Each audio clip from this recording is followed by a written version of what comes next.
Today we are going full on under the waterline.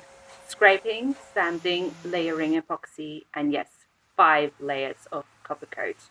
It's messy, exhausting, and enough to make me question my life choices. And then, just when I thought I was ready, winter decided to make things interesting. Heavy snow, temperatures down to minus 18 degrees Celsius, and getting myself to the workshop by bus was an adventure all on its own. Luckily, the hall is heated, so my toes survived, but everything else was freezing. This Siberian style chill isn't your average Swedish winter, and it's the kind of cold that makes every trip outside feel like an expedition.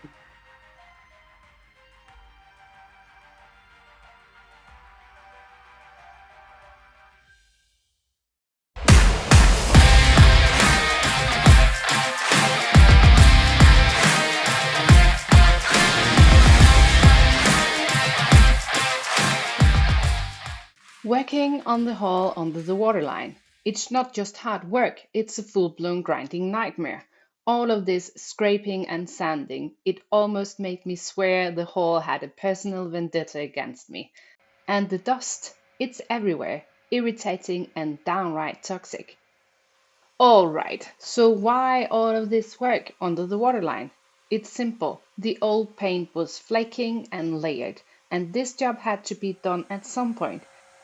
If you don't do it properly, none of the new layers will stick, and I will just be stuck in an endless cycle of scraping and sanding.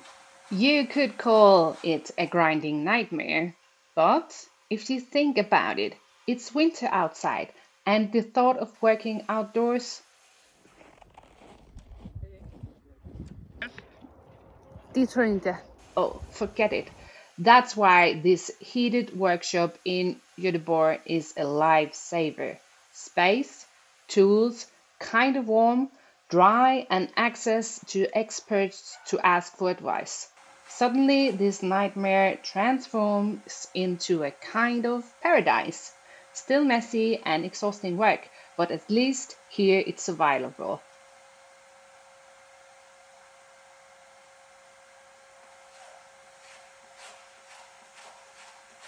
So here is what you'll need: a scraper, a vacuum cleaner, an orbital sander, sandpaper, and of course, safety gear, full face mask, gloves, disposable suit, and earmuffs.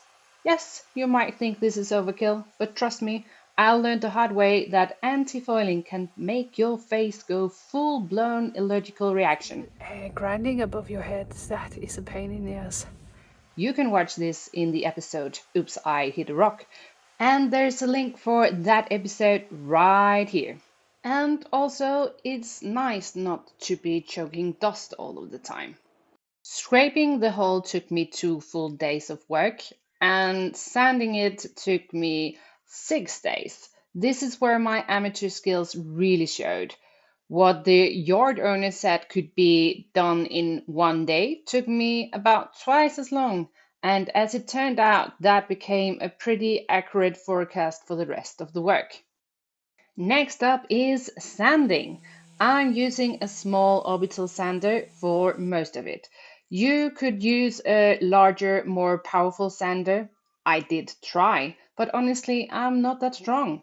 It was heavy, awkward, and basically like trying to wrestle a wild animal. So the small one got the job done. And just to be clear, I'm not a superhero. After all of this scraping and sanding, my back was sore for almost 2 months. Turns out this kind of work is very physical, and especially when you're doing it on your own. So if you are planning to scrape your own hole, that's fine. Just remember to also plan for a sore back. It's kind of included in the job, and maybe try to call in a favor from a friend to come and help you.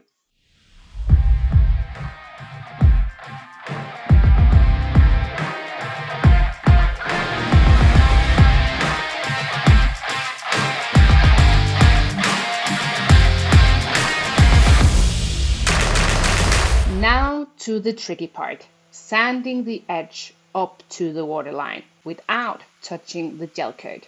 Precision is key here. If you tip the sander a bit on the edge, you can make it grind a straight line. It might be worth mentioning that I had almost 80 feet of waterline to practice on before I took this shot. So yes, it takes a little practice, but you will get the hang of it.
Once the hull was finally scraped and sanded, it was time for epoxy.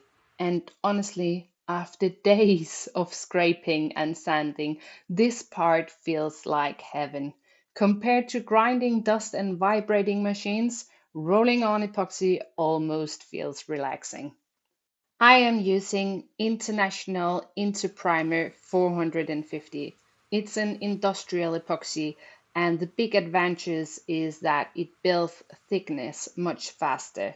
Where you normally have to apply around 5 layers of regular epoxy, this stuff gets you there in far fewer coats.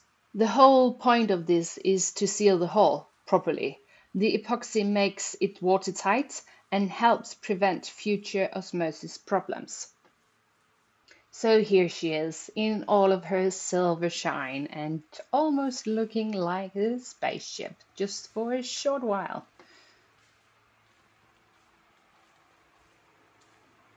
After 2 layers of Interprimer, I am applying Gelt Shield 200.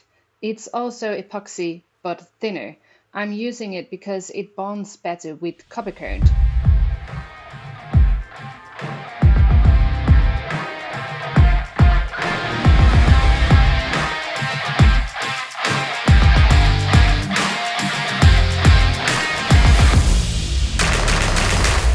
So here I am grinding the last spots where the boat had been supported in the yard. It's nothing special, it just hadn't been sanded yet. And here I am bringing out the big sander because I just want to be done. It's heavy, noisy, and my arms are screaming, but at this time I really just want to finish. So just this tiny piece of blue paint is missing, and then I am done sanding. And this was when the weather decided to turn on me. Not quite 1918 yet, but plenty of snow to make everything a real adventure. In fact, I couldn't get out at all, completely snowed in.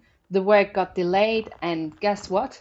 The copper code I needed for the next step got stuck in the mail. But after a few days, I finally made it back to the shipyard. So the green spots here around the boat, those are the places where the support holding the boat, and yeah, the places that I didn't have the opportunity to paint in the first run. And so the green places here, this is Gelt Shield 200, and it's another color because then you can see where you have actually been and not been. I'm about to start painting the keel with epoxy, and for that I need to use another kind of paint because yeah, the keel is made of lead, and I am using this one, also from International. So it's international epoxy paint for metal and plywood. Yes, that's what we're about to do.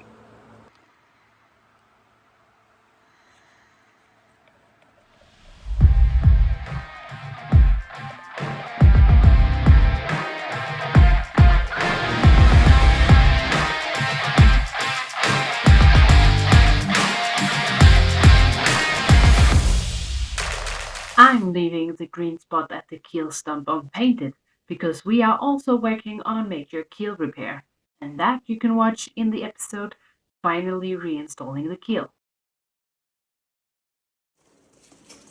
Just when I thought I wouldn't make it in time for my ferry back to Denmark, the cover code arrived. These are so much heavier than you would think.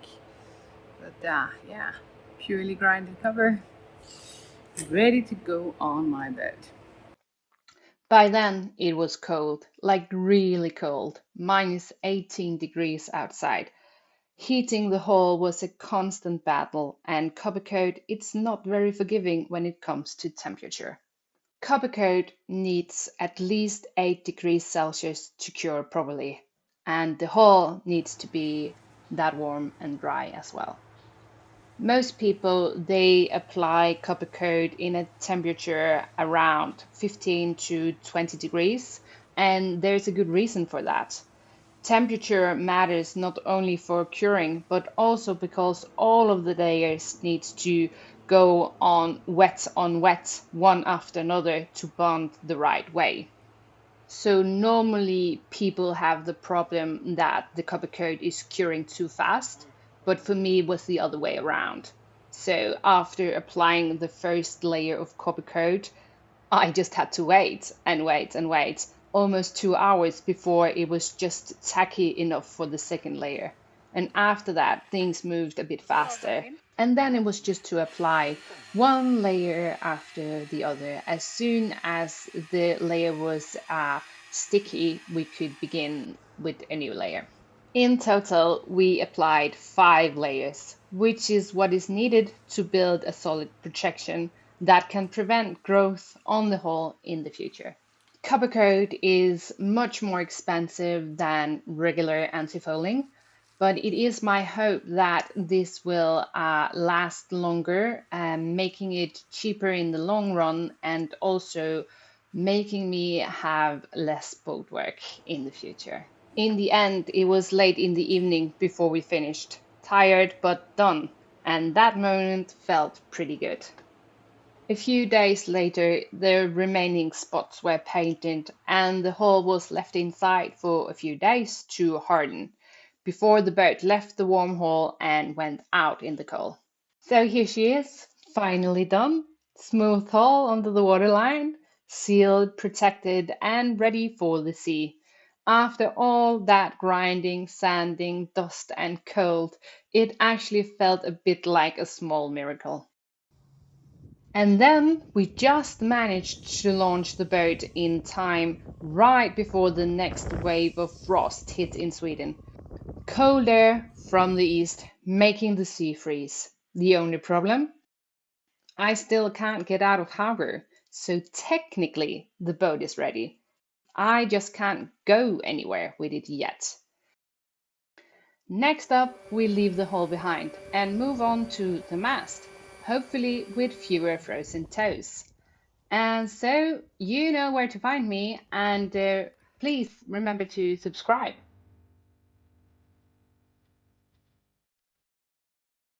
Thank you for watching Sisi at Sea. Please remember to like, follow, and subscribe. You can also find me on Instagram. And if you like what you have seen, please share it with others. Until next time, fair winds and safe sailing.